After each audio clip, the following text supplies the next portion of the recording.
Saya pasti bukan itu. Tapi tradisi orang-orang Yahudi kan kalau namanya cacah jiwa, sensus penduduk itu yang dihitung ya hanya laki-laki dewasa. Itu saja. Padahal dalam sebuah perkumpulan biasanya jumlah perempuan dan anak-anak itu jauh lebih banyak daripada jumlah laki-lakinya. Lihat saja kalau misalnya kita mengumpulkan orang-orang di lingkungan, di pertemuan-pertemuan apa, yang lebih banyak ada adalah ibu-ibu dan anak-anak, laki-lakinya sedikit.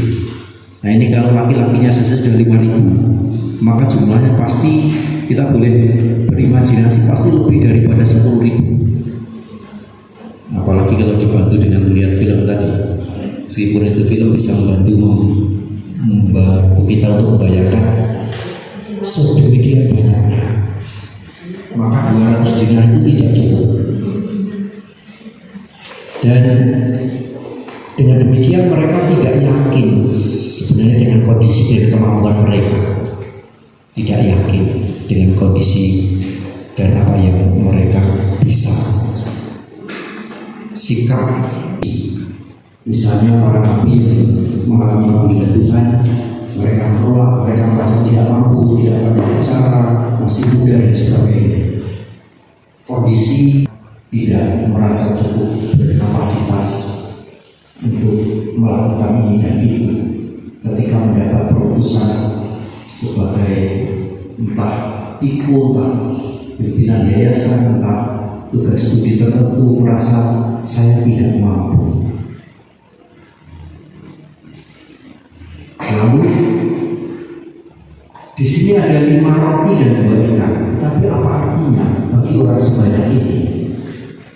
Semakin menemukan betapa ketika orang itu belum menyatukan dirinya dengan Allah. Artinya hanya sangat kecil yang kita punya itu, sangat sedikit, sangat sederhana, dan itu tidak mungkin untuk perhitungan manusia yang seperti itu tidak mungkin. Lalu membawa yang ada itu kepada Tuhan supaya menjadi mukjizat. Ini membawa kita kepada pemahaman bahwa ketidakmampuan kita itu tidak perlu membuat kita berkecil hati. Ketika kita mau membawa itu kepada Tuhan, ketika kita mau melibatkan Tuhan dalam karya kita, dalam perutusan kita, dan dalam tugas yang kita hadapi, karena yakin kalau saya tidak rendah hati menyatakan mengandalkan Tuhan, mukjizat pasti akan terjadi. Ada berbagai interpretasi tentang mukjizat keberadaan roh ini. Ada yang menafsirkan begini, sebenarnya mukjizat keberadaan roh ini hanya mukjizat soal dan hidup rohani itu berarti hidupnya roh Allah dalam kita. Karena kita rohaniwati, maka melengkap dalam istilah itu adalah kata rohani. Sehingga kalau kita tidak rohani, yaitu kontradiksi determinis istilahnya,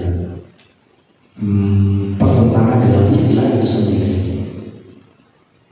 maka sudah menjadi bagian utuh bahwa seorang religius mengiringi perjalanan perenungan kita dari hari pertama sampai hari terakhir. Berikutnya adalah self communication atau komunikasi kita dengan diri sendiri,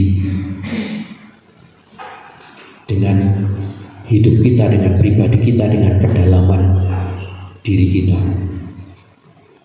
Komunikasi dengan diri adalah langkah awal untuk bisa berkomunikasi dengan yang lain. Maka ada istilah